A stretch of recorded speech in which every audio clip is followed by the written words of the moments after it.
Prologue. The embrace of pain. Outside the universe, there is nothing. This nothing is called hyperspace. A tiny bubble of existence hangs in the nothing. This bubble is called a ship. The bubble has neither motion nor stillness, nor even orientation, since the nothing has no distance or direction. It hangs there forever, or for less than an instant, because in the nothing there is also no time. Time, distance, and direction have meaning only inside the bubble, and the bubble maintains the existence of these things only by an absolute separation of what is within from what is without. The bubble is its own universe. Outside the universe, there is nothing. Jason Solo hangs in the white, exploring the spectrum of pain. In the far infrared, he finds cinders of thirst that bake his throat. Higher up, in the visible wavelengths, gleam the crimson wire-stretched ligaments that sizzle within his shoulders. Grinding glass shard screams howl from his hip joints like the death shrieks of golden Athorian star flowers. There is green here, too. Bubbling tongues of acid hungrily lick his nerves, as well as lightning blue shocks that spasm his overload body into convulsion. And higher still, now far beyond the ultraviolet betrayal that brought him here, the betrayal that delivered him into the hands of the Yuuzhan Vong, the betrayal that gathered him into the embrace of pain, the betrayal by Vergere, whom he had trusted. He finds silence, shattering gamma ray bursts sleeting into his brain. Those gamma ray bursts are the color of his brother's death. Anakin, he moans somewhere deep within himself. Anakin, how can you be dead? He has faced deaths in his family before. More than once he thought Jaina lost, or his father, or mother, or Uncle Luke. He has grieved, mourned them, but it was always a mistake. It was a misunderstanding, sometimes even a deliberate trick. In the end, they always came back to him. Until Chewbacca.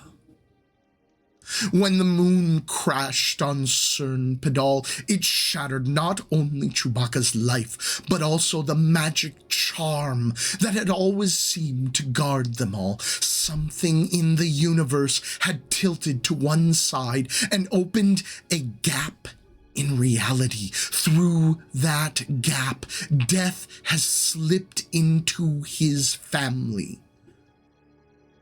Anakin. Jason saw him die, felt him die through the Force, saw his lifeless body in the hands of the Yuuzhan Vong. Anakin didn't even fade. He only died. In one impossible instant, Anakin ceased to be the brother Jason played with, teased, looked after, played tricks on, fought with, cared for, trained with, loved, and became what? An object. Remains. Not a person, not anymore. Now, the only person who is Anakin is the image Jason carries in his heart, an image that Jason cannot even let himself see. Each flash of Anakin, his reckless grin so like their father's, his eyes smoldering with fierce will mirroring their mother's, his effortlessly athletic warrior's grace so much like Uncle Luke's.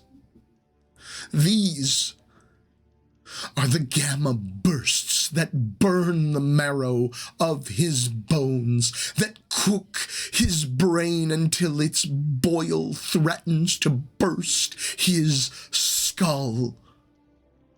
But when he looks away from Anakin, there is nothing to see but pain.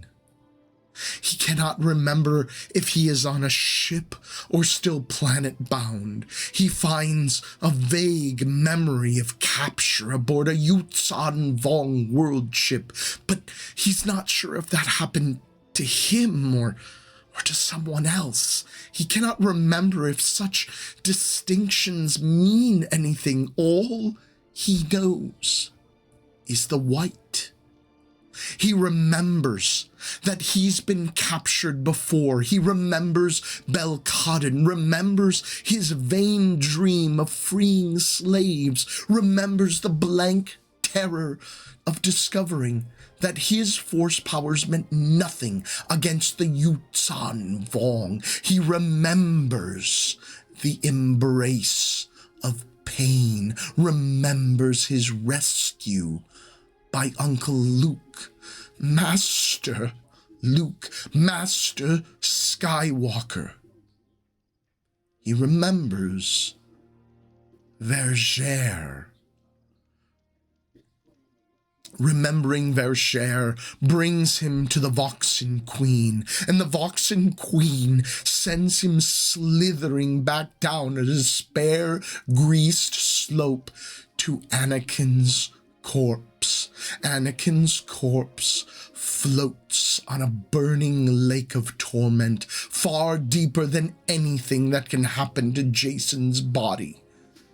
Jason knows intellectually, distantly, abstractly, that once he lived outside the white. He knows that he once felt happiness, pleasure, regret, anger, even love.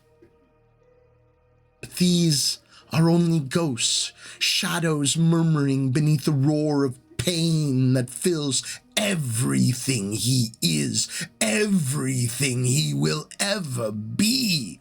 The simple fact that the white had a beginning does not imply that it will have an end.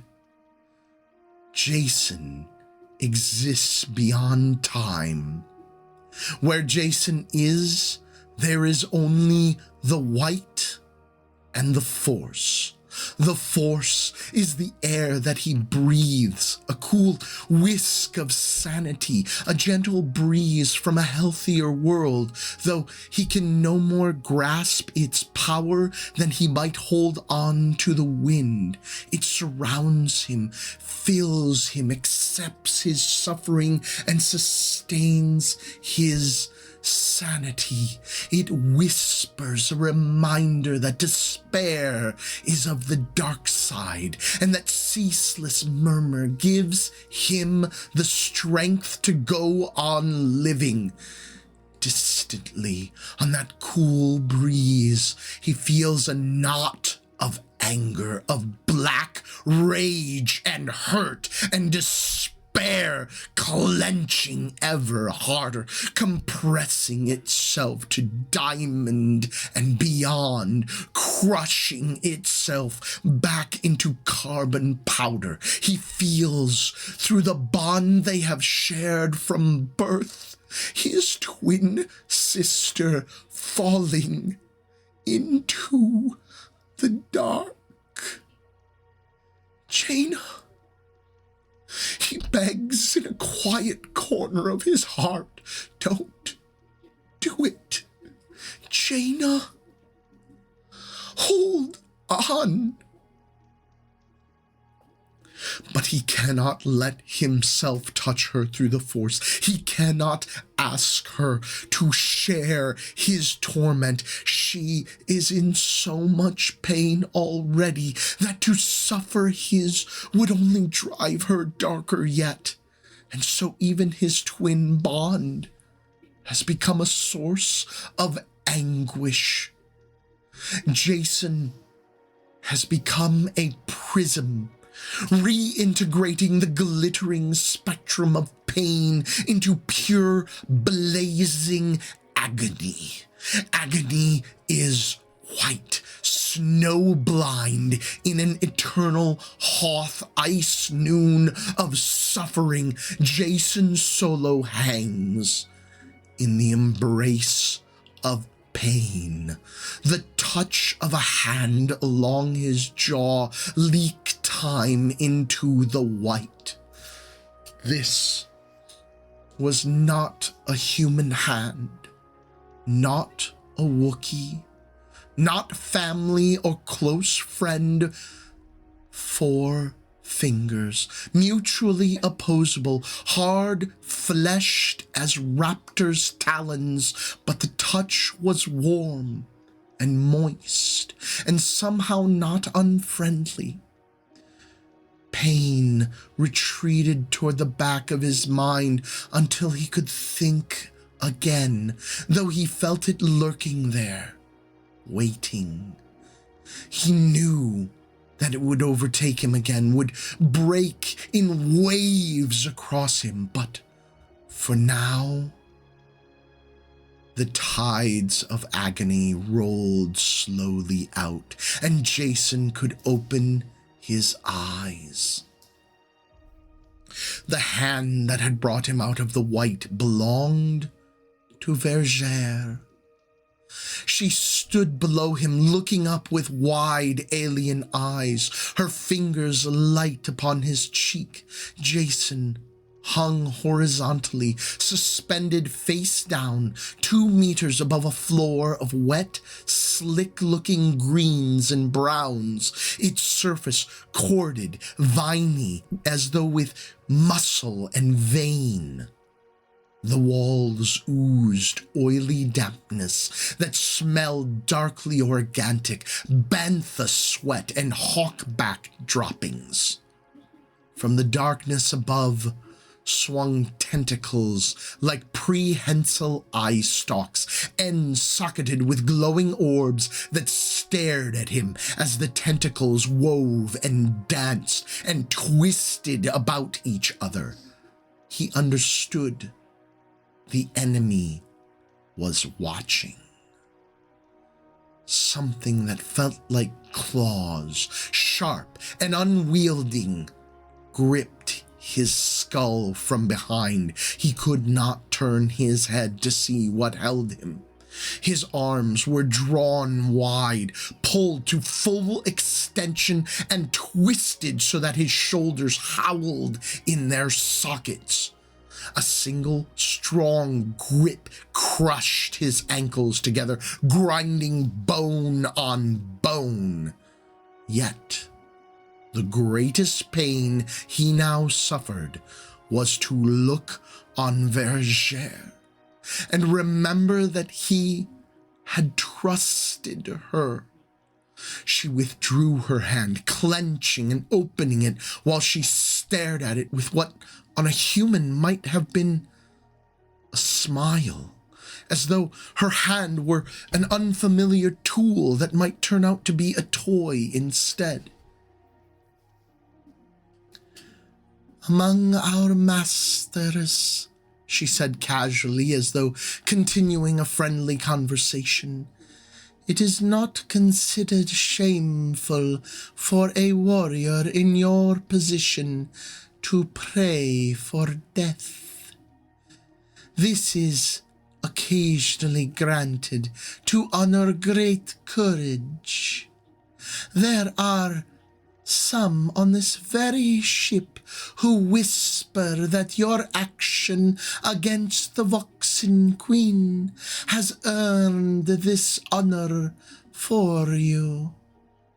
On the other hand, our War Master claims you for his own, to be a sacrifice to the true gods. This, too, is a very great honor. Do you understand this?" Jason understood nothing except how much he hurt and how terribly he had been betrayed.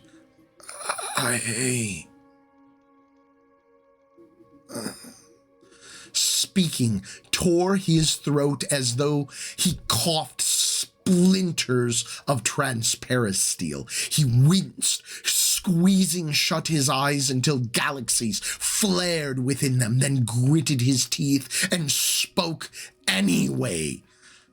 "I trusted you." "Yes, you did."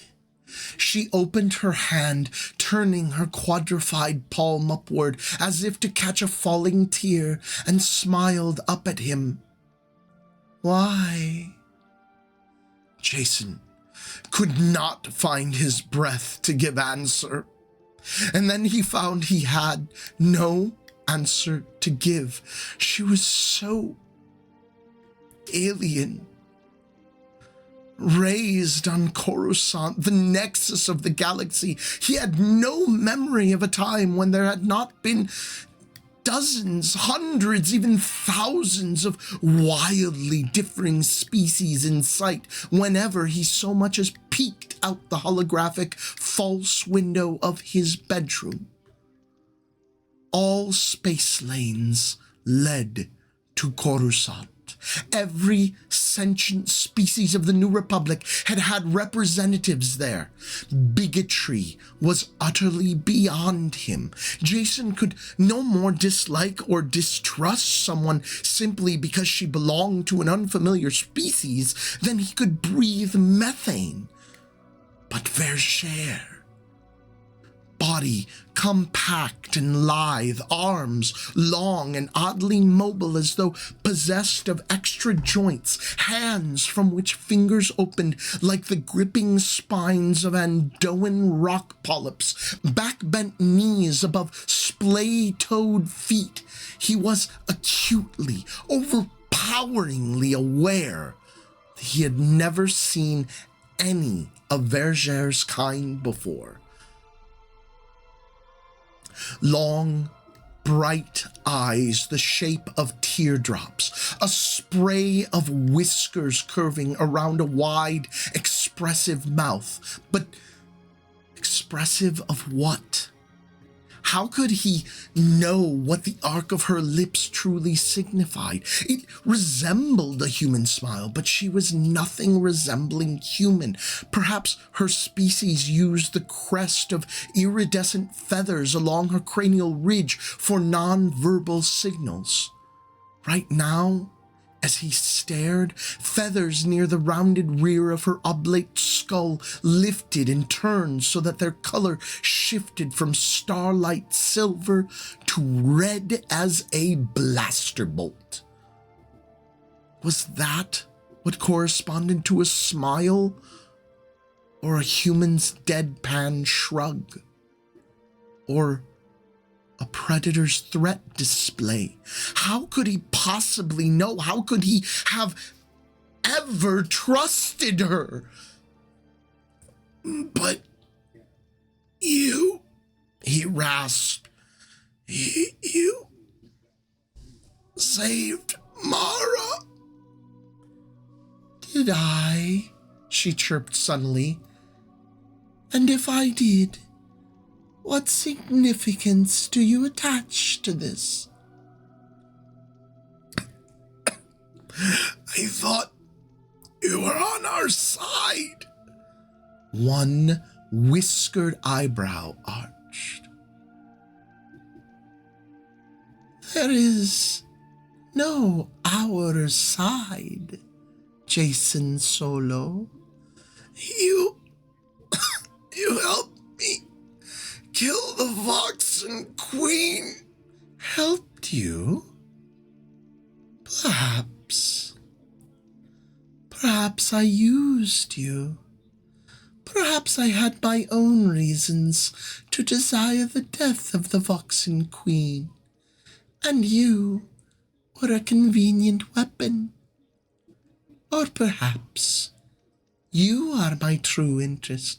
Perhaps I gave of my tears to Mara. Perhaps I helped you survive the encounter with the Voxen Queen. Perhaps everything I have done was intended to bring you here and hang you in the embrace of pain. Which?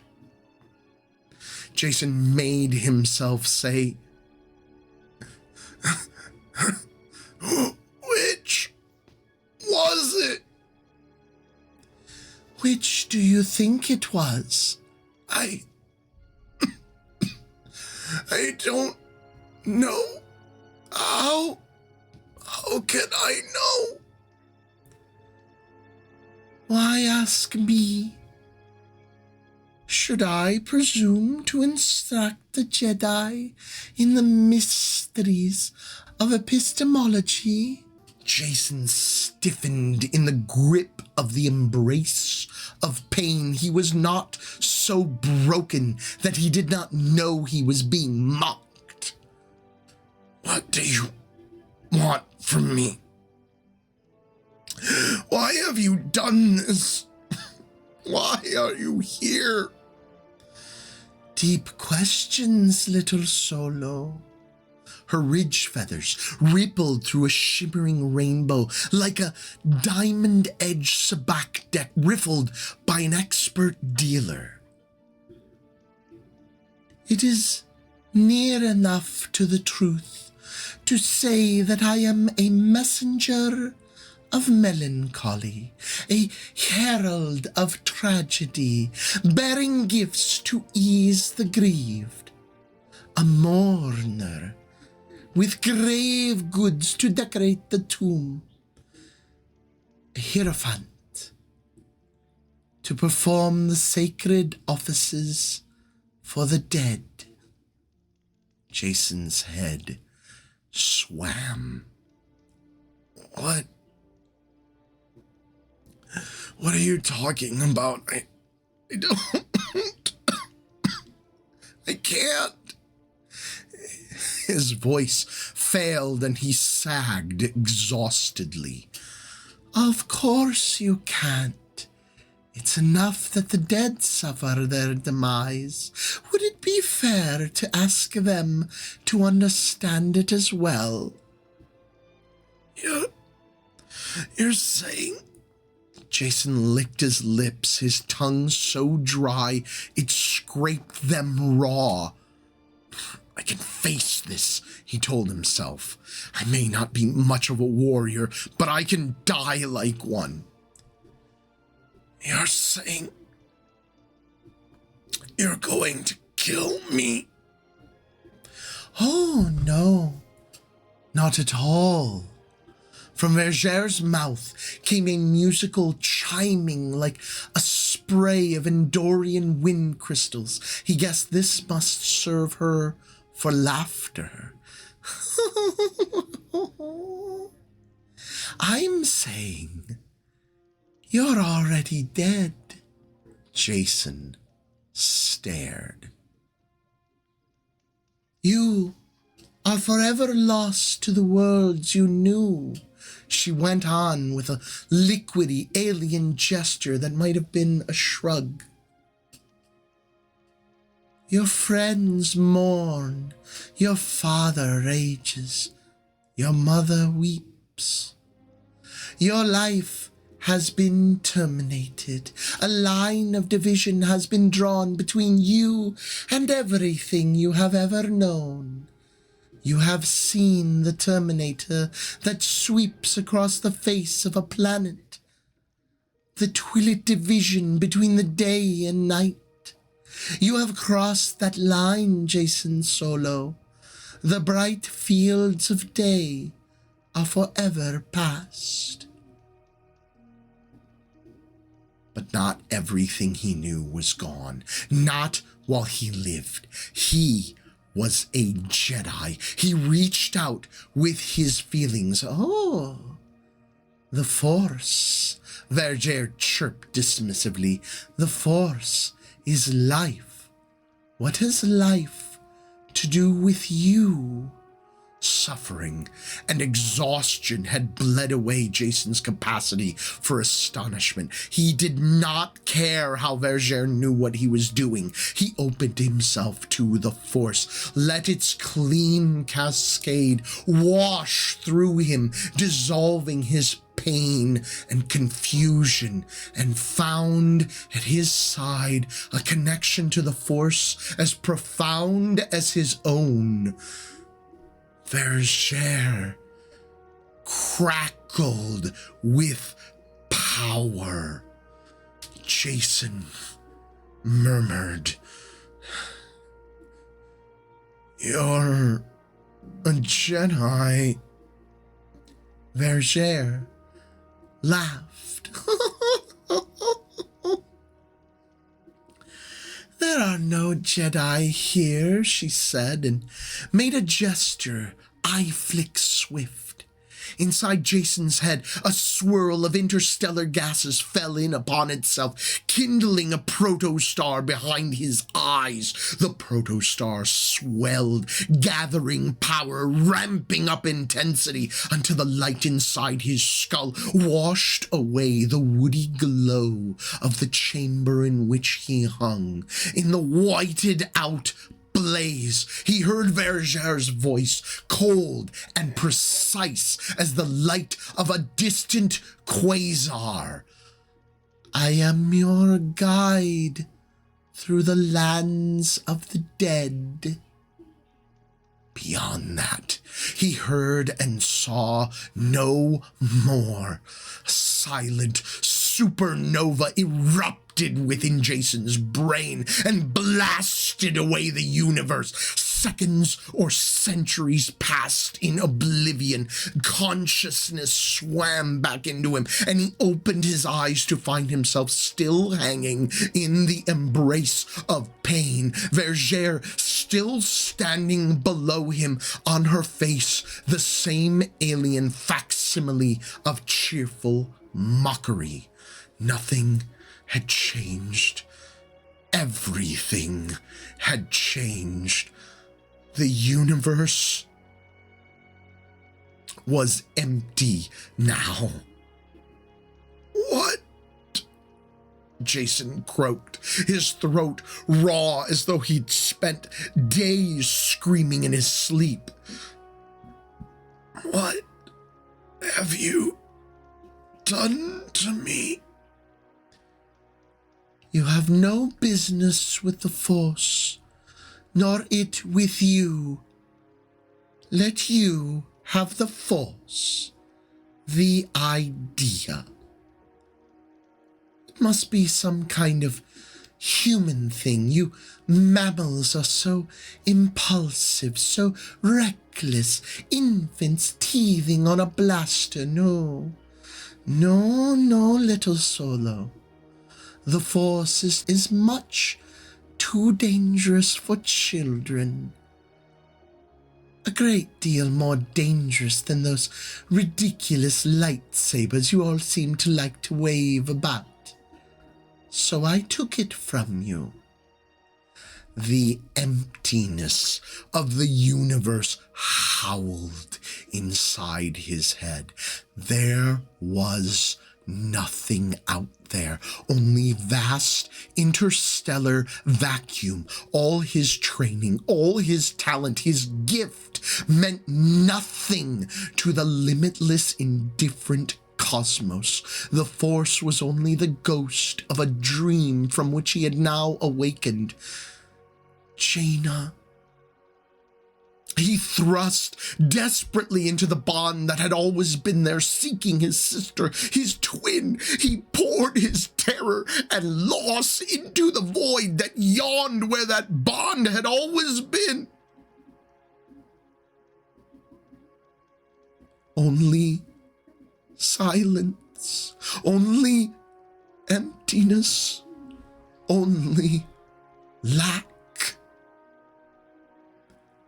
Oh, Jaina, I'm sorry. With the force bond between them shattered, even Jaina would think he was dead, would know he was dead.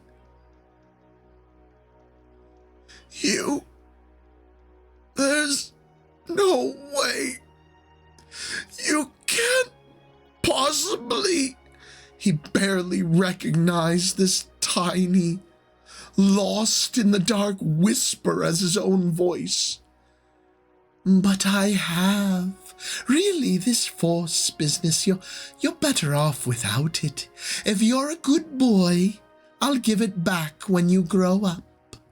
But how could his universe be so fragile? How could everything he was be so easily broken? But I'm a Jedi. You were a Jedi, she corrected him. Haven't you been paying attention? What part about being dead do you not understand? I don't. Jason's eyes drifted close. Tears gathered in his eyelashes, and when he opened his eyes, the tears dripped straight from his eyeballs to splash on the floor beside Verger's feet. One of the room's prehensile eye stalks twisted itself lower to examine them. I don't understand anything. Nothing makes sense to me anymore. Verger straightened her back-bent legs and rose onto her toes, bringing her wide, whiskered mouth within a decimeter of Jason's ear. Jason Solo, listen well. Her voice was warm and kind, and her breath smelled of spices grown in alien soil. Everything I tell you is a lie. Every question I ask is a trick. You will find no truth in me. She came close enough that her whiskers tickled his ear and whispered, though you believe nothing else, you may rest your faith on this. Jason stared into eyes as blackly encompassing as interstellar space. He whispered, "What are you?" "I am Verger," she said simply. "What are you?" She waited, motionlessly patient, as though to confirm that he had no answer. Then she turned away. A hatch sphincter dilated in the wall, a wet sound like lips opening for a kiss, and Verger left without a backward glance. The walls and ceiling creaked like an old man's joints as the grip of the embrace of pain tightened again. Jason Solo was once more swallowed by agony. Now, there is no more force for Jason, no more cool breath of life and sanity, no more Jaina, no more life. Where Jason is, there is only the white